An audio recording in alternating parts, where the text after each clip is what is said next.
So students, ये है हमारा सामाजिक विज्ञान का तीसरा वीडियो। जी हाँ, आप लोग लगातार से कमेंट कर रहे हैं कि जल्दी से वीडियो लाइए, जल्दी से वीडियो लाइए। सामाजिक के सबसे ज़्यादा इंपॉर्टेंट क्वेश्चन लेकर के आ चुके हैं आपके पिछले दो वीडियो, जिनमें आपके देखिए मैं आपको बता देता हूँ कौन कौन से चैप्टर मैं आपके कंप्लीट करवा चुका हूँ त्रैमासिक परीक्षा के हिसाब से सभी के इंपॉर्टेंट क्वेश्चन। तो ये वाला चैप्टर आपका कंप्लीट है, ये वाला चैप्टर कंप्लीट है, ये वाला चैप्टर कंप्लीट है, भूगोल पूरा कंप्लीट है, इतिहास पूरा कंप्लीट है ना, यूरोपवाद में राष्ट्रवाद का होता है, भारत में राष्ट्रवाद, भूमंडलीकृत विश्व का बनना, तो ये सभी चैप्टर आपके कंप्लीट हैं। आज हम देखेंगे अध्याय नंबर 2 आपका राजनीति का संघवाद, इसे पूरा कंप्लीट करेंगे। अगले आपके अर्थशास्त्र के ये जो चैप्टर हैं इन सभी के क्वेश्चन देखेंगे। तो चलिए स्टार्ट करते हैं। यहाँ पे देखिए मैं पहले का आपको कंप्लीट करवा चुका हूँ, पिछला वीडियो जा करके देख सकते हैं। यहाँ पे आज हम आगे से देखेंगे, सीधा इतिहास कंप्लीट कर ही चुके थे, भूगोल कंप्लीट कर चुके थे, आज राजनीति देखेंगे, है ना। तो राजनीति और अर्थशास्त्र तो आपका रह ही गया था और बाकी सब तो कंप्लीट करवा ही चुका हूँ। तो पिछले वीडियोस जा करके देखें जिन स्टूडेंट्स ने नहीं देखा है, और अदर सभी सब्जेक्ट्स के मैं इंपोर्टेंट क्वेश्चन प्रोवाइड करा चुका हूं, तो जाकर के देख लीजिएगा। क्वेश्चन है आपका, भारतीय संविधान में केंद्र और राज्य सरकारों के बीच शक्तियों का बंटवारा किस प्रकार किया गया है। आंसर रहेगा आपका संघ सूची, प्रतिरक्षा, विदेश बैंकिंग, संचार, मुद्रा आदि राष्ट्रीय महत्व के विषय, राज्य सूची, पुलिस, व्यापार वाणिज्य, कृषि सिंचाई, प्रांतीय महत्व के विषय, संवर्ती सूची, शिक्षा, वन, मजदूर संघ, विवाह, गोद लेना, अवशिष्ट शक्तियाँ, वे विषय जो ऊपर की तीन सूचियों में नहीं है तथा जिन पर कानून बनाने का अधिकार केंद्र सरकार को है ना। तो इस प्रकार से केंद्र और राज्य सरकारों के बीच यहाँ पर शक्तियों का बंटवारा किया गया है। तो ये सभी जो शक्तियाँ हैं ये केंद्र और राज्य सरकारों के बीच शक्तियों को बंटवारा करने का सामर्थ्य रखती हैं। यहाँ पर रहेगा आंसर। अगला क्वेश्चन है, स्थानीय सरकारों के महत्व का वर्णन कीजिए। मोस्ट इंपोर्टेंट क्वेश्चन है, स्थानीय सरकारों के महत्व का वर्णन। आंसर रहेगा यहाँ पे अनेक समस्याओं का निपटारा स्थानीय स्तर पर किया जाता है, हो ही जाता है ना। जो कई समस्याएं होती हैं तो स्थानीय सरकारों द्वारा ही इसका निपटारा किया जाता है, ये तो पॉइंट याद रहेगा ही। लोगों को इस बात की जानकारी होती है कि पैसा कहाँ और कैसे खर्च करना है। तो स्थानीय सरकार क्या करती है, क्या काम करती है, खर्च तो करती है सरकार अपना, लेकिन लोगों को इस बात का भी वो ज्ञान कराती है, जानकारी प्रदान कराती है कि पैसा कहाँ और कैसे खर्च किया जाना है ना। स्थानीय सरकार की ये आपको महत्व बता रहा हूँ। अगला रहेगा इसका, स्थानीय स्तर पर लोगों को फैसले में सीधे भागीदार बनाना संभव हो जाता है ना। स्थानीय सरकार जो होती है उसमें जो होता है, स्थानीय स्तर पर कई जो आम लोग होते हैं उनको फैसले में सीधा भागीदार बनाना संभव हो पाता है। सत्ता में अधिक से अधिक लोगों को भागीदार बनाना स्थानीय शासन सत्ता के विकेंद्रीकरण के अनुरूप है। यहाँ पे ये छठा पॉइंट रहेगा आपका, स्थानीय संस्थाओं के चुनाव नियत समय पर नहीं कराए जाते थे, है ना। तो ये रहेगा आपके इसके स्थानीय शासन के महत्व। आगे देखेंगे, एकात्मक और संघात्मक सरकारों के बीच अंतर स्पष्ट कीजिए। तो एकात्मक को देखेंगे और फिर संघात्मक को देखेंगे, है ना। सभी के आंसर मैं आपको बता रहा हूँ, तो इतनी मेहनत करके मैंने ये आंसर तैयार किए हैं आप लोगों के लिए, तो आप वीडियो को लाइक जरूर से करें और दोस्तों के साथ इस वीडियो को जरूर शेयर करें। तो एकात्मक शासन व्यवस्था रहेगी, इसमें केंद्र सरकार शक्तिशाली होती है, जबकि संघात्मक सरकार में क्या होता है कि इसमें केंद्र सरकार अपेक्षाकृत कमजोर होती है। यहाँ पे आंसर रहेगा, देख सकते हैं सेकंड अंतर आपका है। इसके अंतर्गत संविधान संशोधन केंद्र सरकार करती है, क्योंकि इसमें संघ सरकार जो है, केंद्र सरकार शक्तिशाली होती है ना। इसमें पावर किसके पास ज़्यादा होती है, एकात्मक की बात कर रहा हूँ, केंद्र सरकार के पास इसमें ज़्यादा पावर होती है। तो संविधान संशोधन का केंद्र सरकार जो है वो संविधान संशोधन कर सकती है। अगला रहेगा, शक्तियाँ एक जगह पर केंद्रित होती हैं, है ना। इसमें एक ही नागरिकता होती है। केंद्र सरकार राज्यों के से शक्तियाँ ले सकती है ना, शक्तियाँ छीन सकती है, सीधी बात है।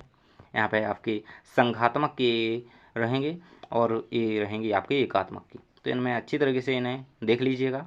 आप स्क्रीनशॉट ले सकते हैं, इसका PDF चाहिए तो गूगल पर सर्च कीजिएगा, जानकारीटीच.com। मैं जल्दी ही PDF अपलोड कर दूंगा। यहाँ पे देख सकते हैं, जागरूकता का अभाव, पंचायतों की मुख्य परेशानियों का वर्णन करें।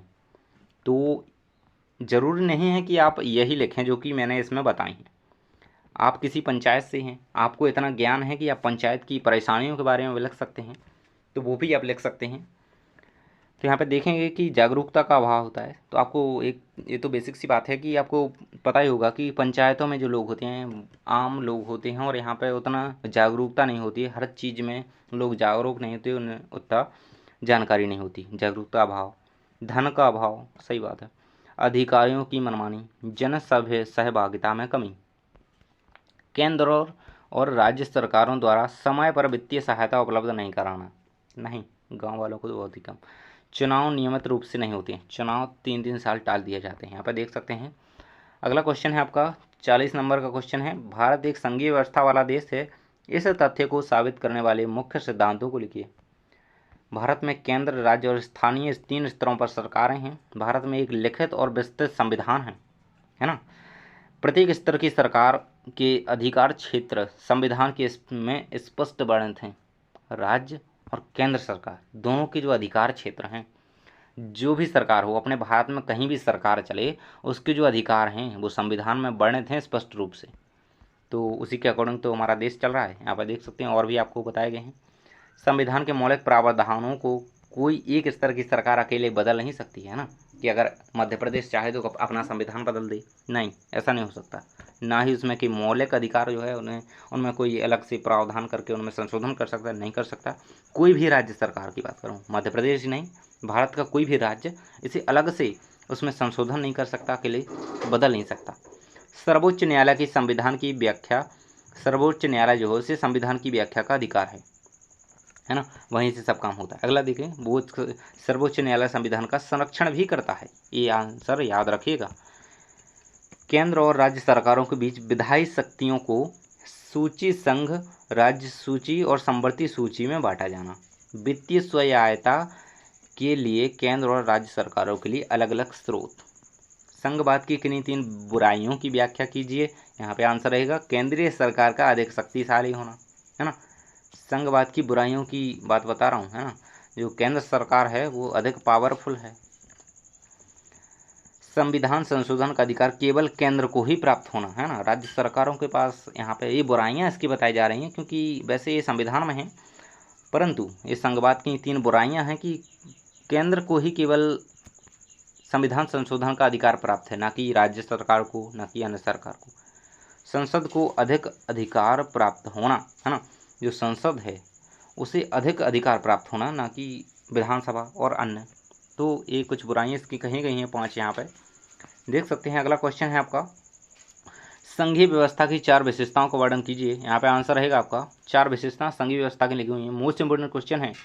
सरकार एक से अधिक प्रकार की होती है, सत्ता का विभाजन होता है, प्रत्येक सरकार का अपना क्षेत्राधिकार जो होता है निश्चित होता है ना। तो कोई भी सरकार हो, जैसे ग्रामीण स्तर पर हो गई, है ना, जैसे एक राज्य सरकार हो गई, अपने मध्य प्रदेश की सरकार है तो अपना एक उसका क्षेत्र है ना, मध्य प्रदेश में ही उसका नियम चलेगा, है ना। जो शिवराज सिंह चौहान जी मुख्यमंत्री अभी हैं, हाल में चला रहे हैं, तो क्षेत्र उनका निश्चित है, अपना मध्य प्रदेश ही है ना। तो यूपी में तो वो अपना चला नहीं सकते डंका। तो यहाँ पे देख सकते हैं, इसी प्रकार से समझ लेंगे इसे कि जो सरकार का अपना क्षेत्राधिकार जो होता है निश्चित होता है। दोनों सरकारें एक ही नागरिक समूह पर शासन करती हैं। तो इस संघीय व्यवस्था की 4 विशेषताएं होगी। यहाँ पे देख सकते हैं, भारत की भाषा नीति की कोई 4 विशेषताएं लिखिए। आंसर रहेगा आपका, भारतीय संविधान में किसी भी भाषा को राष्ट्रभाषा का दर्जा नहीं दिया गया है।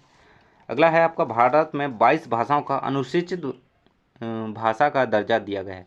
जो 22 भाषाएं हैं उनको अनुसूचित भाषाओं का दर्जा दिया गया है ना भारतीय संविधान में। तो भारत की जो भाषा नीति की विशेषता है संविधान में, तो इस प्रकार से यहाँ पे 4 विशेषताएं दी गई हैं। अगला क्वेश्चन है, विकेंद्रीकरण के क्या लाभ हैं, कोई 3 लाभ बताइए। विकेंद्रीकरण का अर्थ है सत्ता का बंटवारा। विकेंद्रीकरण से तानाशाही प्रवृत्ति की समाप्ति होती है, स्थानीय स्तर पर समस्याओं का समाधान हो जाता है, प्रजातांत्रिक मूल्यों को शक्ति मिलती है। अगला क्वेश्चन है आपका 45 नंबर का क्वेश्चन है, भारत में पंचायती राज की 3 विशेषताओं का वर्णन कीजिए। स्थानीय स्तर पर सरकारों का गठन, समस्याओं का स्थानीय स्तर पर निपटारा, समय और धन की बचत। इस प्रकार से इसके जो है विशेषताएं रखी। चौथी आपकी जो विशेषता रहेगी, स्थानीय लोगों को अपनी जिम्मेदारी के एहसास और जागरूकता का भान होना। आगे रहेगा आपका 46 नंबर का क्वेश्चन। आगे हम अर्थशास्त्र के क्वेश्चन कंप्लीट करेंगे। पंचायतों की 3 परेशानियों को लिखिए। तो पंचायतों में ऐसी क्या मुख्य परेशानियां हैं, यदि आप पंचायत से हैं या आप इतना सामर्थ्य रखते हैं कि आपको जानकारी है तो आप भी लिख सकते हैं। जो परेशानियां जो पंचायतों में होती हैं, जागरूकता का अभाव सबसे बड़ी बात है ना। पंचायतों के चुनाव से गुटबंदी की शुरुआत, धन का अभाव, अधिकारियों की मनमानी। इस प्रकार से आपके सभी क्वेश्चन रहेंगे इसके। तो राजनीति आपकी पूरी कंप्लीट हो चुकी है। अर्थशास्त्र यहाँ से स्टार्ट होता है। तो इन सभी क्वेश्चंस के आंसर अर्थशास्त्र के हम अगले वीडियो में देखेंगे, कंप्लीट करेंगे। आपकी 2 लास्ट चैप्टर ही रह गए हैं। अगला वीडियो जल्दी ही आएगा। आप पिछले 3 वीडियो तो जा करके देखिए, है ना, जिसमें मैंने आपको भूगोल और राजनीति हो गया, इतिहास हो गया, वो सभी कंप्लीट करवा दिए हैं, है ना। तो आपके सभी मैं कंप्लीट करवा चुका हूँ एक एक करके। इसी प्रकार से आपके सभी सब्जेक्ट्स कंप्लीट करवा चुका हूँ, जिसमें आप देख सकते हैं प्लेलिस्ट में आपको वीडियो मिल जाएगी। सभी विषयों के विथ आंसर वीडियो अपलोडेड हैं। इंग्लिश का वीडियो जल्दी ही आने वाला है। एक अगला इंग्लिश का वीडियो लाया हूँ जिसमें आपकी ग्रामर पूरी कंप्लीट रहेगी, अनसीन पैसेज कंप्लीट रहेंगे। तो आप जाकर के देखिए, सभी वीडियोस आपको मिल जाएंगे प्लेलिस्ट में। Thanks for watching. मिलते हैं अगले वीडियो में।